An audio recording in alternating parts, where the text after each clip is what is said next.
Hello, dear students. I welcome you Vet Innovation Classes Jaipur.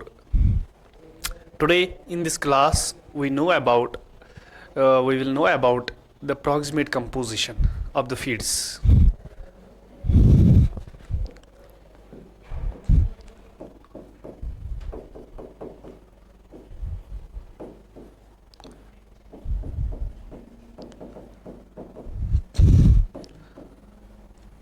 Although it is not in your syllabus, but you should have had information about this proximate composition. It is not in your syllabus, but पता होना चाहिए proximate composition क्या है. You see, proximate composition or the proximate principles भी इसको कहते हैं. Proximate composition, in this proximate composition we will know about the feed. We will know about the constituents present in the feed. We will know about the nutrients present in a feed. That is why to know the nutrients, to know the constituents of which this feed is composed of, to know the constituents of which this feed is made of, to know the constituents present in the feed, a method has been developed by the scientists in the early 1800s. In the 19th century, that method is called as proximate composition of feed analysis. This method was given at the Vendy Experimental Station, Germany. Vendy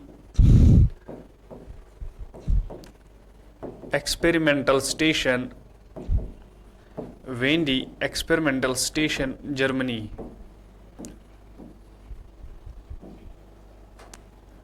It was given at the Vendy Experimental Station, Germany by Henberg and Stockman. By Henberg and Stockman.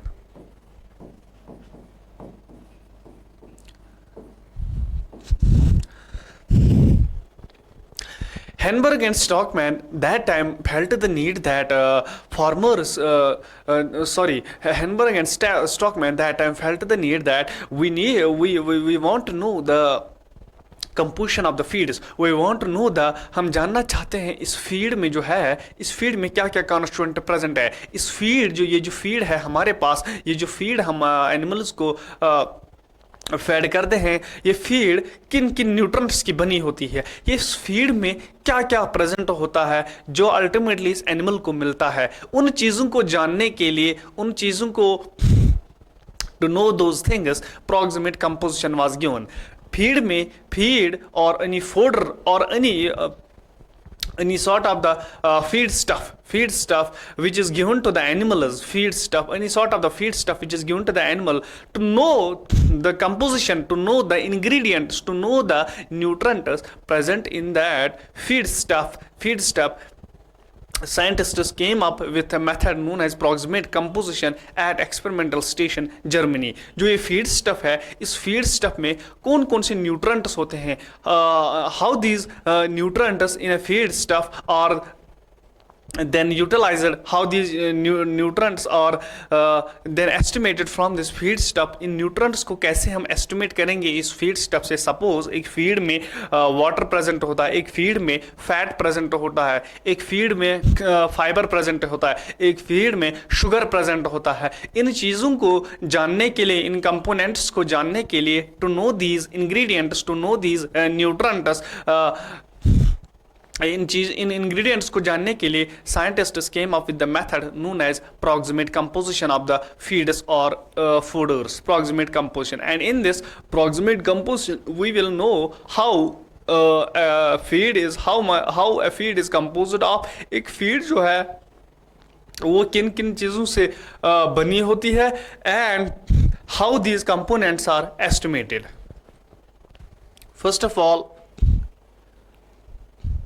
एक feed है हमारे पास, we are having a feed और fodder sample, feed और fodder sample. What we do, हम क्या करते हैं, to know the ingredients, to know the composition, to know the approximate principles present in the feed, to know the nutrients present in the feed, what we do to this feed और food sample, we subject it to, हम इस feed और food sample को we subject it to drying, हम इस feed और fodder sample को dry करते हैं, वो हम इसको ड्राई करते हैं, we go for drying of this feed और fodder sample, drying in hot air oven, drying in hot air oven, hot air oven में इस फीड को ड्राई करते हैं for 1 or 2 days, for 1 to 2 days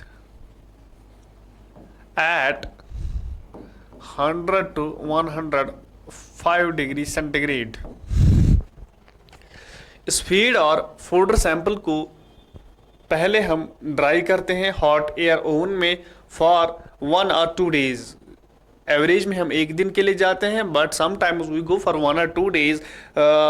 it is better to prolong this time, to prolong its time in the hot air oven, so that उससे क्या होता है, उससे इफेक्टिव ड्राइंग हो जाती है। जो भी कुछ I will tell it later, इससे अगर ज़्यादा टाइम में रखेंगे तो उससे क्या होता है, drying in the hot air oven at 100 to 105 degree centigrade for 1 to 2 days।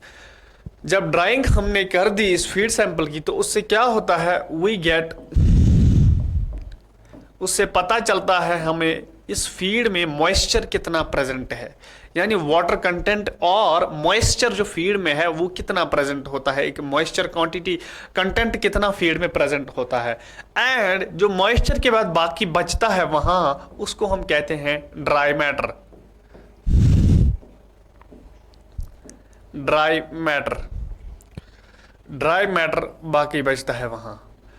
Feeds और फूड सैंपल को सिंपली हम पहले ड्राई करते हैं हॉट एयर ओवन में। जब हम ड्राई करते हैं हॉट एयर ओवन में 1 or 2 days के लिए at temperature of 100 to 105 degree centigrade, उससे हमें पहला कंपोनेंट जो ये इसका न्यूट्रंट्स का मिलता है, दैट इज मॉइस्चर और वाटर। मॉइस्चर और वाटर हमें वहां से मिलता है। कैसे मिलता है ये, हम ड्राई करते हैं फीड को हॉट एयर ओवन में फॉर 1 to 2 डिग्री सेंटीग्रेड। जब ड्राई करते हैं, सुखाते हैं फीड को, उससे जो वाटर कंटेंट होता है वो फीड में, वो सारा वाटर कंटेंट उड़ जाता है। वो सारा water content, all water content, all moisture present in the feed is lost in the hot air oven. All moisture is lost in the hot air oven. All moisture is lost in the all moisture is lost in the oven। जो भी कोई moisture होता है वो lost हो जाता है oven में। And the difference in weight, फिर जो हमारे पास बाकी बचता है जब हम इस सैंपल को हॉट एयर ओवन से बाहर निकालते हैं, उसको हम कहते हैं ड्राई मैटर। हमारे पास जो बचता है उसको हम ड्राई मैटर कहते हैं। Difference in this original feed, जो है ओरिजिनल फीड हम उसमें रखते हैं, इसका वेट हमने पहले ही लिया होता है, और फिर हम उसके बाद इसको जब ओवन से निकालते हैं ड्राई मैटर को, इसका वेट लेते हैं। This difference in this two weights gives us the weight of moisture. इससे हमें पता चलता है कि एक फीड में मॉइस्चर कितना प्रेजेंट होता है। उसके बाद लीव दिस मॉइस्चर असाइड, अब हमें मॉइस्चर वाटर के साथ कुछ नहीं करना है। Now we have to do with dry matter. This dry matter जो होता है, it is of 2 types. One is inorganic matter, inorganic matter, and another is organic matter. Another is organic matter, inorganic matter and organic matter। जो ये inorganic matter होता है, inorganic matter जो होता है, it represents the ash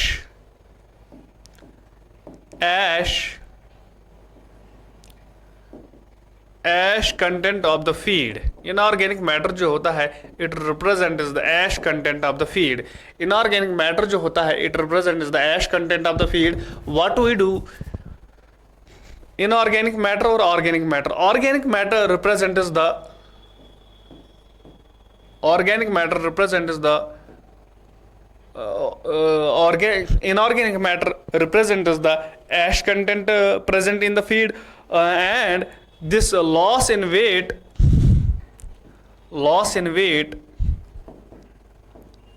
during ashing,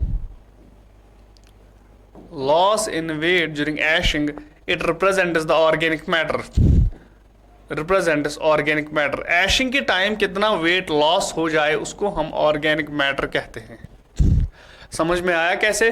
dry matter जो होता है हमारे पास है फीड, इसको फिर हम इस ड्राई मैटर जो हमने निकाला हॉट एयर ओवन से, इसको हम मफल फर्नेस में बर्न करते हैं,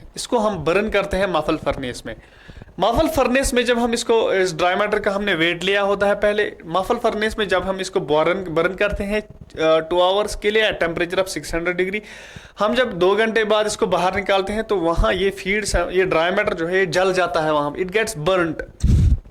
when it gets burned inside the muffle furnace, it remains only with organic matter और ऐश, इसको ऐश बन जाता है वहाँ पे, जब हम इसको मफल से बाहर निकालते हैं इसको ऐश बन जाता है।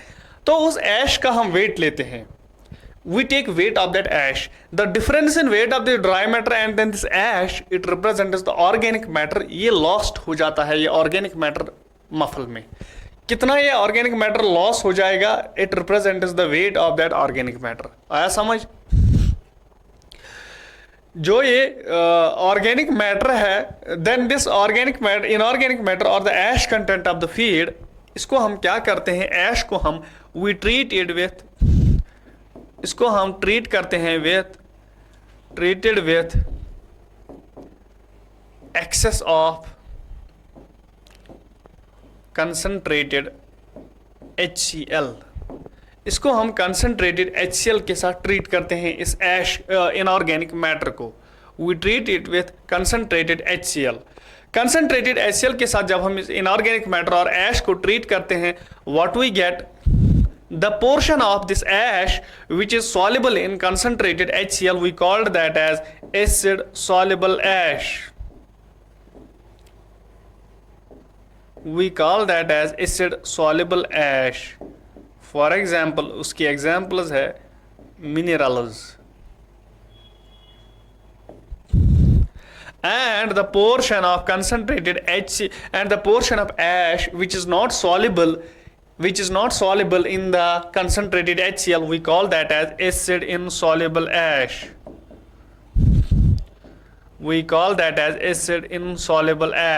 And it is example are silica.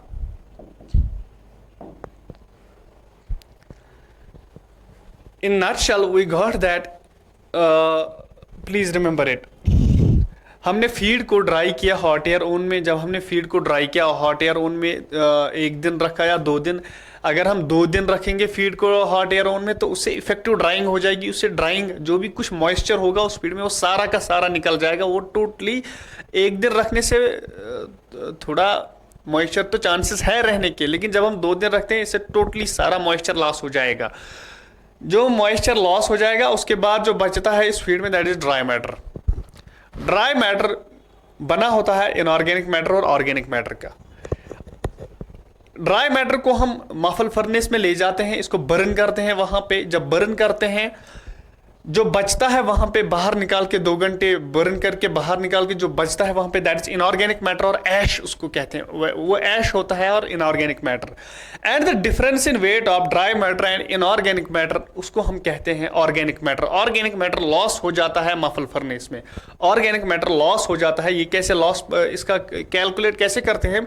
Loss in weight during ऐशिंग, इसका वेट हम पहले लेते हैं, फिर ऐश का वेट लेते हैं after taking out from the muffle furnace.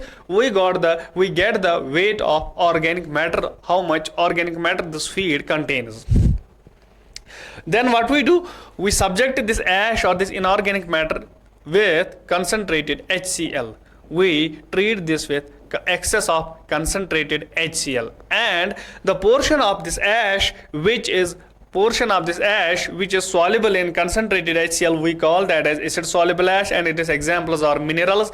And the portion of ash which is insoluble in concentrated HCl, we call that as acid insoluble ash, and it is examples are silica.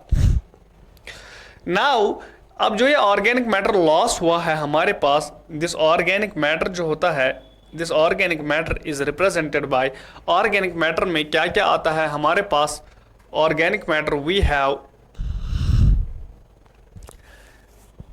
मैं इस organic matter को यहां पे लिखता हूं ऊपर थोड़ा सा,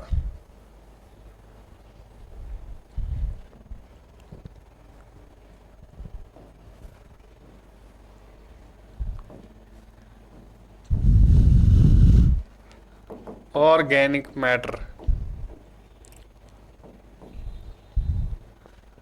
it represents the loss in weight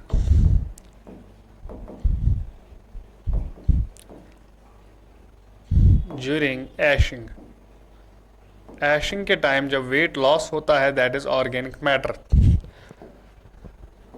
loss in weight during ashing। जो ये ऑर्गेनिक मैटर होता है ये किन किन चीज़ों का बना होता है, इनऑर्गेनिक मैटर में होता है एसिड सॉल्युबल ऐश और एसिड इनसॉल्युबल ऐश। नटशेल में हम पता चला कि इनऑर्गेनिक मैटर में मिनरल्स प्रेजेंट होते हैं, इनऑर्गेनिक मैटर में सिलिका प्रेजेंट होता है। लेकिन जो ये इनऑर्गेनिक मैटर है इसकी एक प्रॉब्लम है, इनऑर्गेनिक मैटर जो है, इनऑर्गेनिक मैटर की डाइजेस्टिबिलिटी नहीं होती है, body is not able to digest this inorganic matter, this inorganic matter body digest नहीं कर पाती है। The reason for this is simple, जो ये इनऑर्गेनिक मैटर है it is not absorbed inside the body, it is simply excreted through the body. जब ये excrete हो जाता है बॉडी के थ्रू तो ये बॉडी के अंदर रहता ही नहीं है, एंड विद द रिजल्ट कि इसकी डाइजेस्टिबिलिटी हम एस्टिमेट नहीं कर पाते हैं।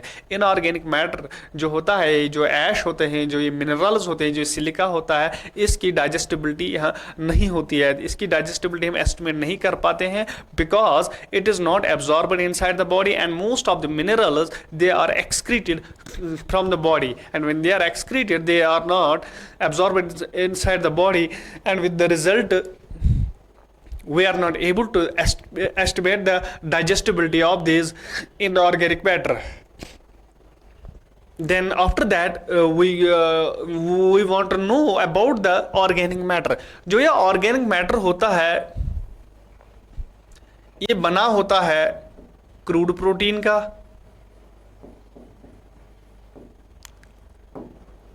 ये बना होता है क्रूड फाइबर का,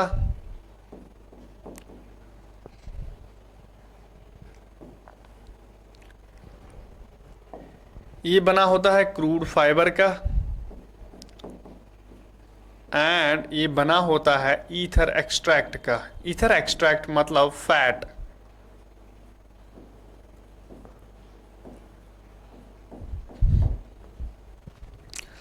crude protein, crude fibre, ether extract से बना होता है organic matter of the feed. Organic matter, crude protein को हम कैसे एस्टिमेट करते हैं? क्रूड प्रोटीन को हम एस्टिमेट करते हैं, इसका पहले हम नाइट्रोजन एस्टिमेट करते हैं।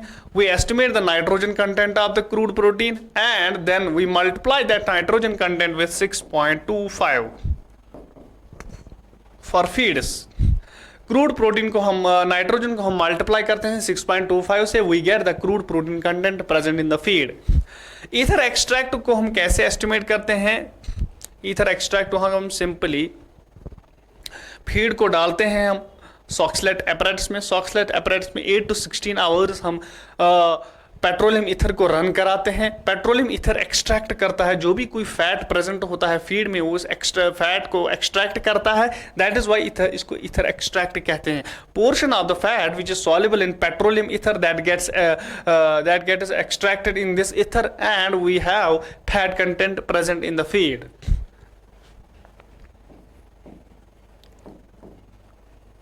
Fat content present in the feed।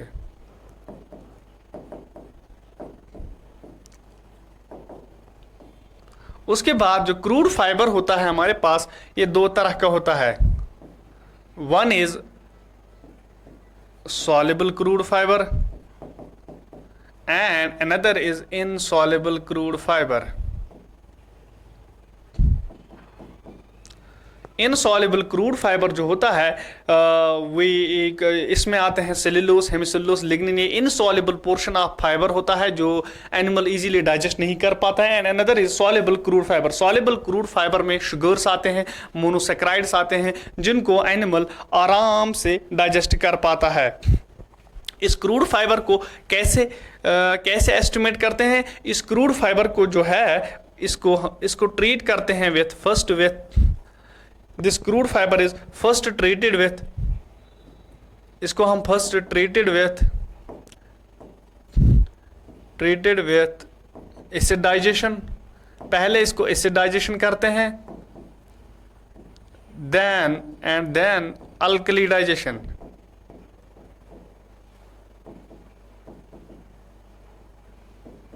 पहले इसको हम एसिडाइजेशन करते हैं। जब हमने फीड सैंपल को निकाला, ईथर एक्सट्रैक्ट निकाल के, उसमें ईथर जब फैट सारा निकल गया फीड का, उसके बाद जब फीड में बचता है दैट इज सिंपली फाइबर। जो ही हमने ईथर एक्सट्रैक्ट एस्टिमेट किया फीड से, then immediately we go for the fibre estimation. ये दो एस्टिमेट हम एक साथ ही करते हैं, क्योंकि जब फैट सारा निकल गया फीड सैंपल से तो उसमें फिर फाइबर ही बचता है। Then it is easy for us to determine the fibre. हम ऐसा नहीं करते हैं कि पहले हम फाइबर एस्टिमेट करते हैं then we go for the fat estimation. No, we first do fat estimation. जब ये सैंपल फैट फ्री हो जाता है then we immediately after that go for the crude fibre estimation. Crude fibre को कैसे हम एस्टिमेट करते हैं? पहले हम इसकी एसिडाइजेशन करते हैं इन ए फाइबर एस्टिमेटर। फाइबर एस्टिमेटर एक सैंपल ये apparatus होता है जिसमें हम इस क्रूड फाइबर को एस्टिमेट करते हैं। Fibre estimator first we treat with acidization and then with alkalization. उसके बाद इसको हम ड्राई करते हैं,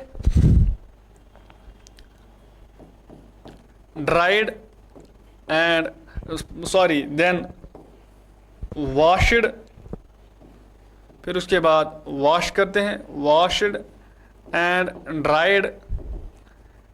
difference in weight is crude fibre. Difference in weight is crude fibre. Difference in washed and dried, then difference in weight, dry residue left is ignited, the difference in weight is crude fiber. पहले wash करते हैं, फिर dry करते हैं and ignite करते हैं, फिर थोड़ा dried and ignited. Difference in weight gives us the crude fiber present in the feed. Now we will know one by one हम इनको कैसे estimate करेंगे apparatus के through. First of all, moisture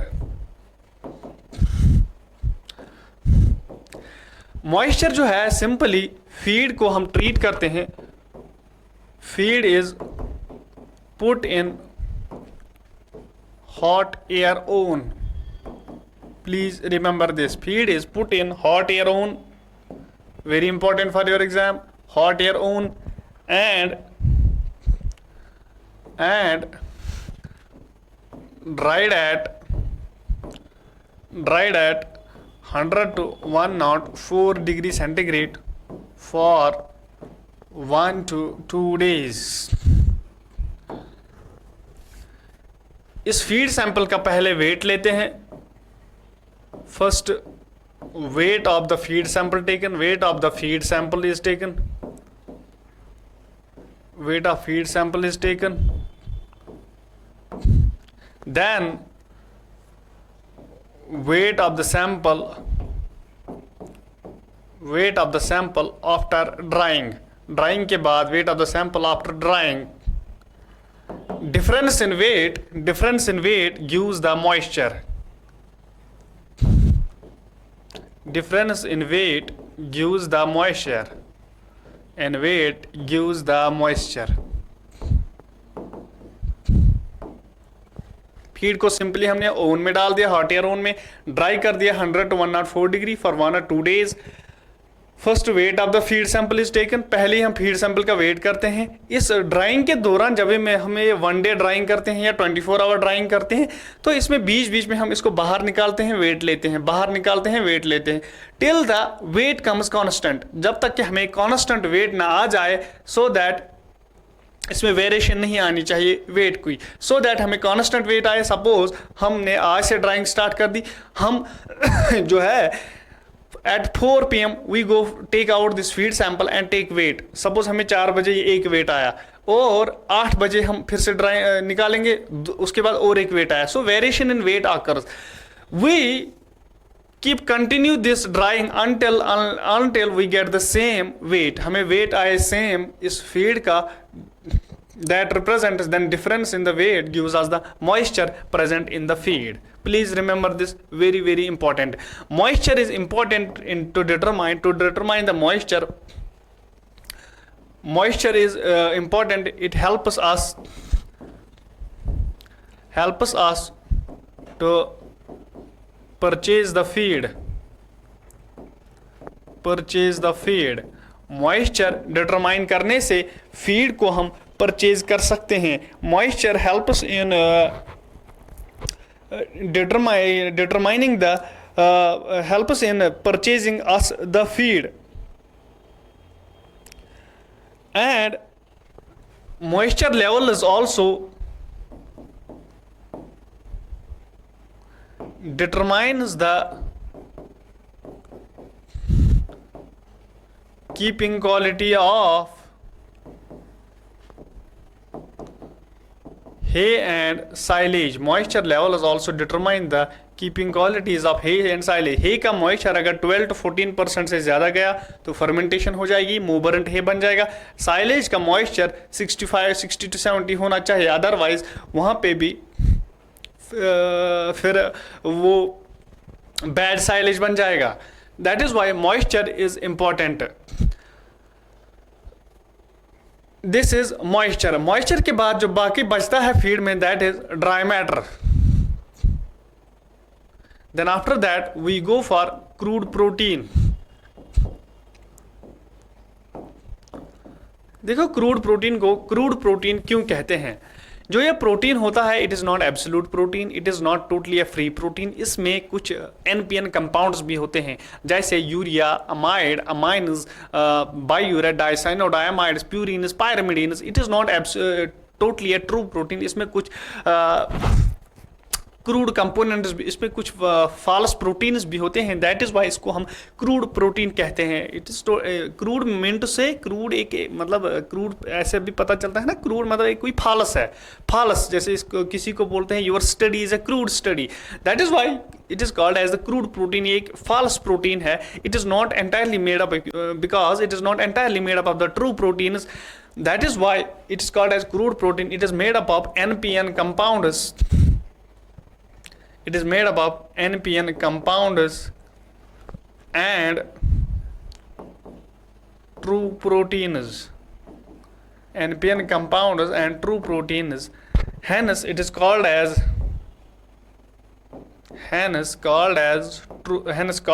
crude protein। That is why इसको हम crude protein कहते हैं। How is it estimated? This crude protein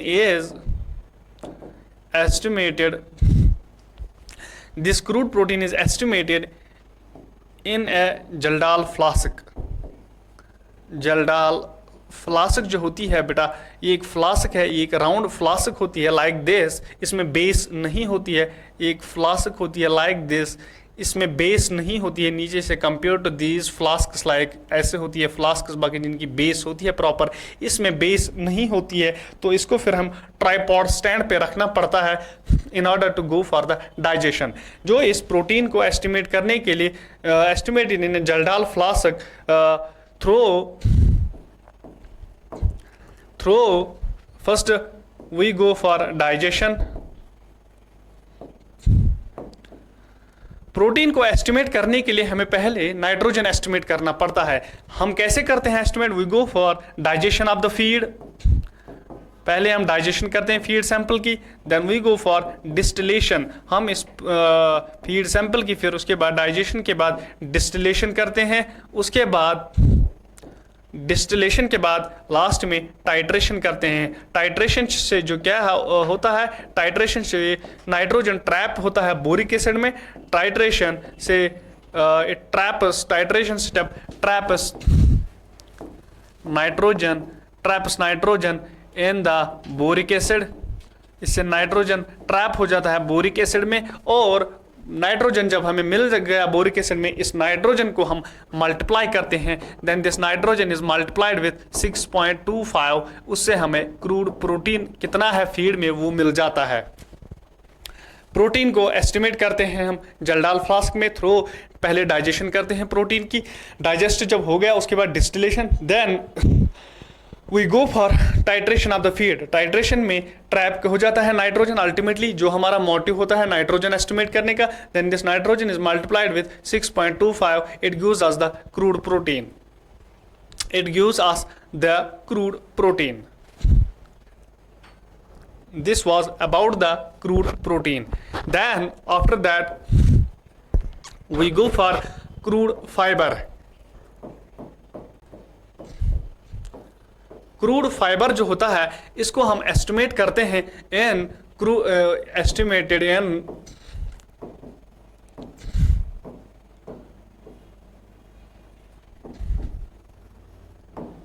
crude fibre estimator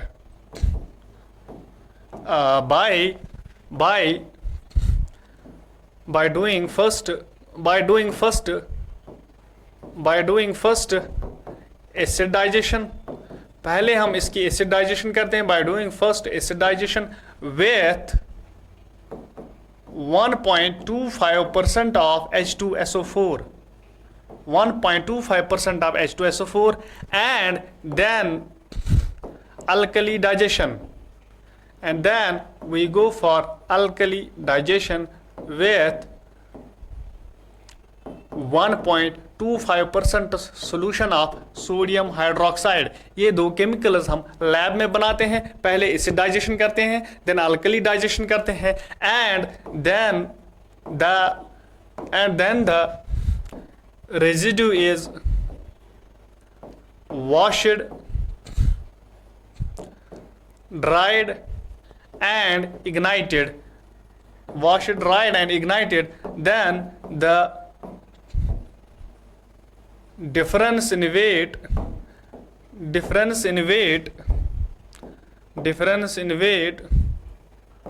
gives the crude fiber present in the feed. Difference in weight gives the crude fiber. We subject the feed first for acid digestion with 1.25% H2SO4, then alkali digestion, then the residue is washed, dry करते हैं, then ignite करते हैं। The difference in wait, जो wait में difference आती है, that gives us the crude fibre. देखो पहले इसमें एसिड डाइजेशन क्यों करते हैं, इसमें पहले अल्कली डाइजेशन क्यों नहीं करते हैं? It resembles like that of the digestion in case of the animals और ह्यूमन्स। हम जो एनिमल्स में पहले जब फीड वो खाते हैं तो पहले एसिड डाइजेशन होती है उनके स्टोमक में, रूमन में, then after the acid digestion feed passes into the intestines where alkaline digestion occurs. That is why to simulate that we go like that way, first we do acid digestion and then we do alkali digestion. इस crude fibre को भी हम fibre simply नहीं कहते हैं, इसको भी हम क्रूड फाइबर कहते हैं, बिकॉज इसमें भी जो है इनसॉल्युबल कंपोनेंट्स होते हैं, इनसॉल्युबल फाइबर होता है इसमें प्रेजेंट, जो डाइजेस्ट नहीं होता है। It is not only made up of the soluble carbohydrate, it also contains insoluble carbohydrates, that is why it is called as the crude fibre. Crude fibre जो होता है इसमें this crude fibre contains soluble carbohydrates and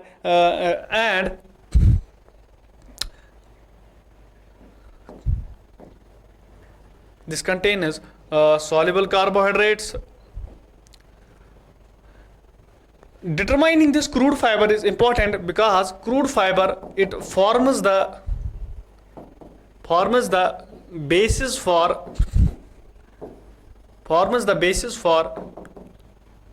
classification of feeds into roughages and concentrators.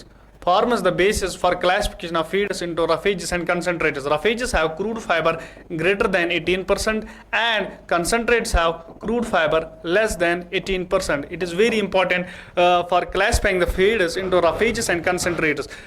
Crude fiber is the basis for classifying feeds into roughages and concentrators. Similarly, crude fiber it contains cellulose, hemicellulose and lignin. They are not acted by digestive enzymes, not acted by digestive enzymes, not acted by digestive enzymes. Cellulose, hemicellulose और lignin का बना होता है ये crude fibre. They are not acted by digestive enzymes. Similarly lignin जो होता है, lignin is found in woody parts of, lignin is found in woody parts of stem, husk, stalk. It is found in woody parts of the stem, husk, stalk and इसी lignin से ही lignification होती है in stem, husk and stalks में. It leads then to the lignification. This was about the crude fibre. Now next we go for ether extract. Ether extract. Ether extract को हम simply estimate करते हैं by subjecting the feed or treating the feed with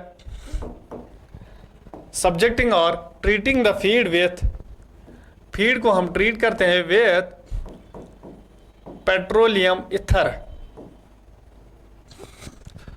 petroleum ether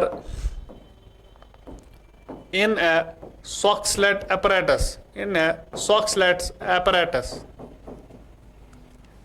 Subjecting the feed with petroleum ether in a Soxhlet apparatus for 8 to 16 hours.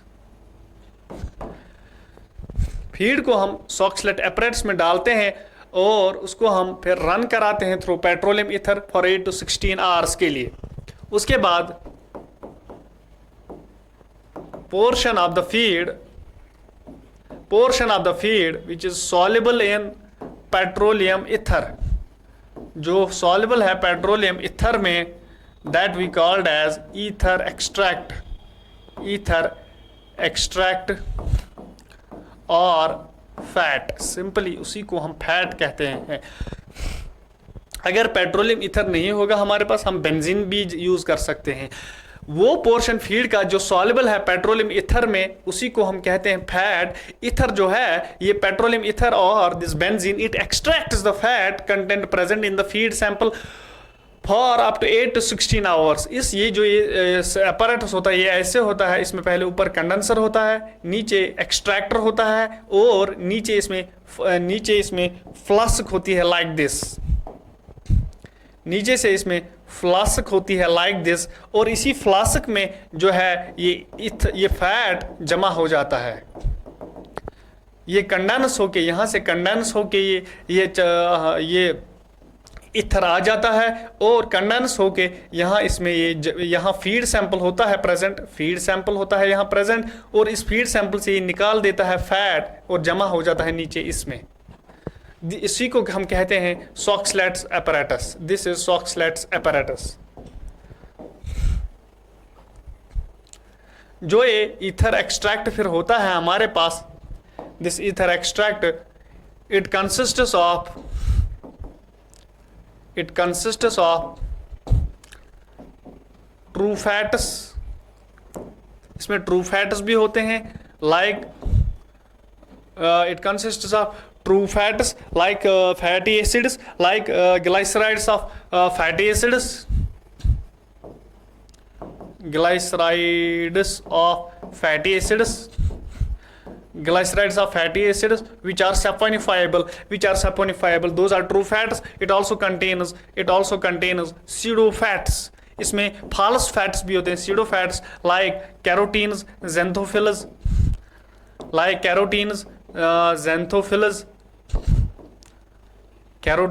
xanthophylls, pseudo fats भी होते हैं इसमें. carotenes, it also contains pseudo fats like carotenes, xanthophylls. Similarly, cholesterol, chlorophyll, जो ये ether extract होता है ये भी क्रूड फॉर्म में प्रेजेंट होता है। इसमें खाली ट्रू फैट ही नहीं होता है like glycerides of fatty acid, इसमें सीडो फैट्स यानी फॉल्स फैट्स भी होते हैं like carotene, xanthophylls, cholesterol and chlorophyll. It is determined in Soxhlet's apparatus. Then after that we go for NFE, nitrogen free extract। Nitrogen free extract जो होता है, nitrogen free extract, it is the only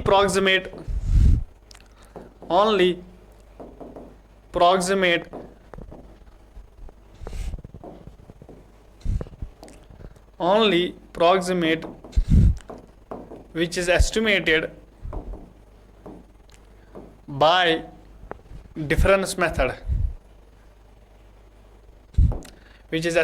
by difference method, No, before that we go for ash estimation.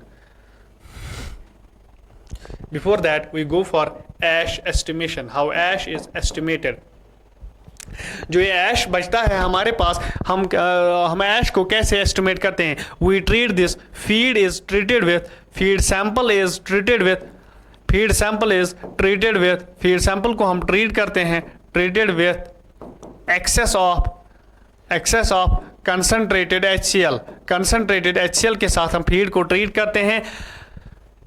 Feed is treated excess of concentrated HCl। Portion of feed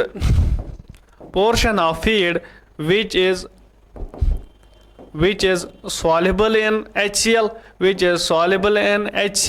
we called as acid soluble ash, and its examples are minerals।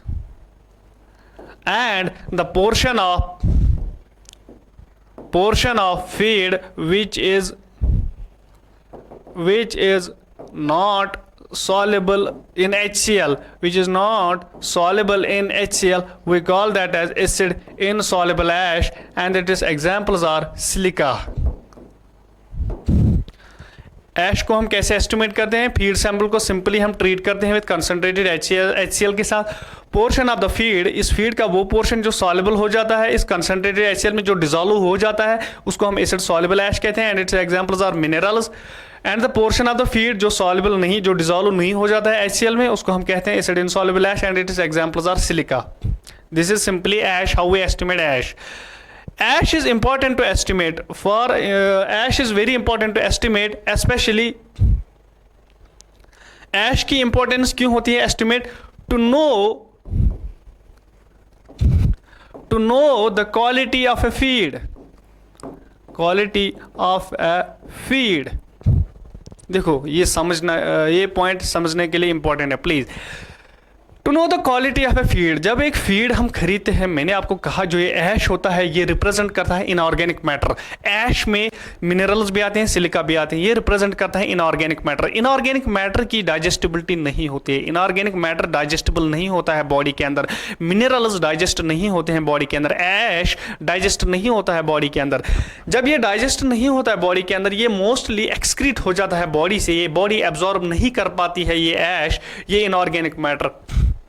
जब ये body excrete कर पाती है, body absorb इनको नहीं कर पाती है, तो जब ये चीज़ें ऐश अब ज़्यादा होगा फीड में, तो सिंपली टेल मी इससे क्या होगा? इससे बाकी components fat,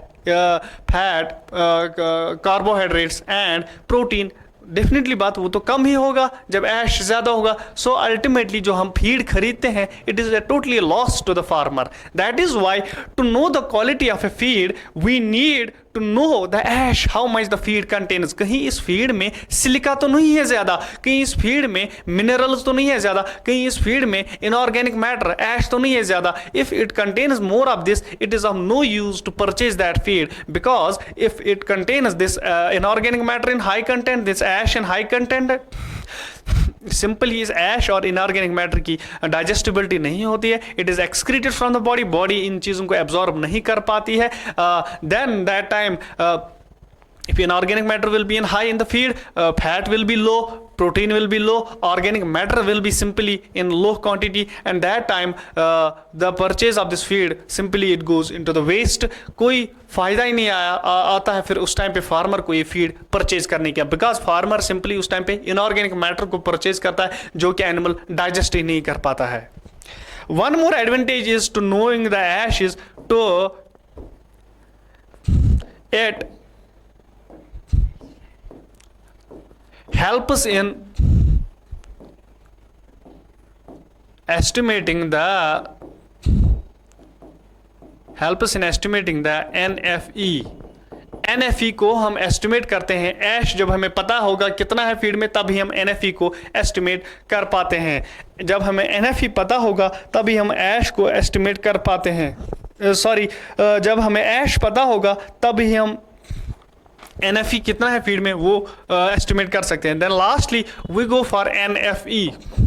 NFE is nitrogen free extract.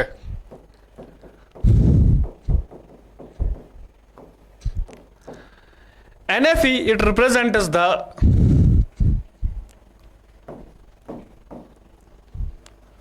soluble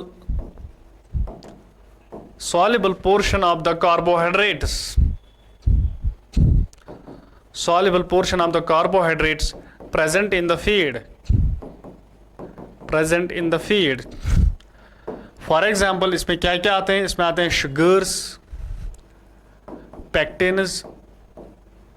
sugars, pectins, organic acids, soluble carbohydrate portion, soluble portion of the feed. Sugars, it contains starches, it contains fractans. Very important. Soluble portion of the feed जो है it is represented by nitrogen free extract. इसमें nitrogen बिल्कुल भी नहीं होता है. ये soluble portion of the carbohydrate होता है. इसमें आते हैं sugars, pectins, organic acids, starches, fractans, pectins, etc. इस नाइट्रोजन फ्री एक्सट्रैक्ट को हम कैसे estimate? It is estimated indirectly. How it is estimated? NFE is estimated 100 -%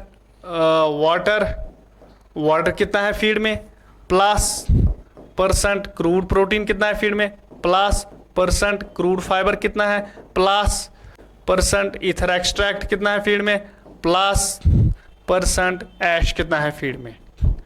that is how ऐश क्यों हमें डिटरमाइन करना जरूरी होता है, because it helps in determining the NFE content present in the feed. NFE को हम ऐसे ही एस्टिमेट करते हैं. NFE is estimated indirectly, it is not estimated directly. It is represented by 100 -100 को हम माइनस करते हैं. कितना फीड में वाटर है, प्रोटीन है, फाइबर है, फैट है और ऐश है, इस सब को माइनस करते हैं 100 से, जो बचता है that gives us NFE. This was all about the proximate composition. Now I will tell you one term in the nutrition that is very important, that is PAN.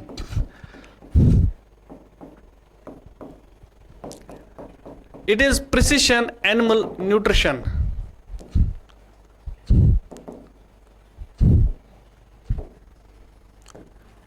Precision animal nutrition.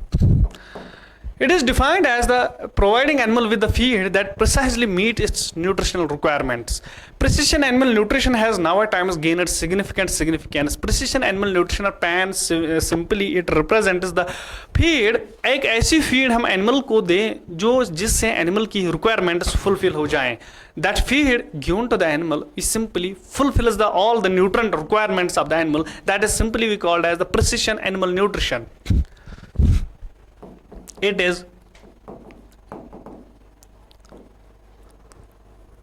providing animal with the feed that precisely meet its nutritional requirements.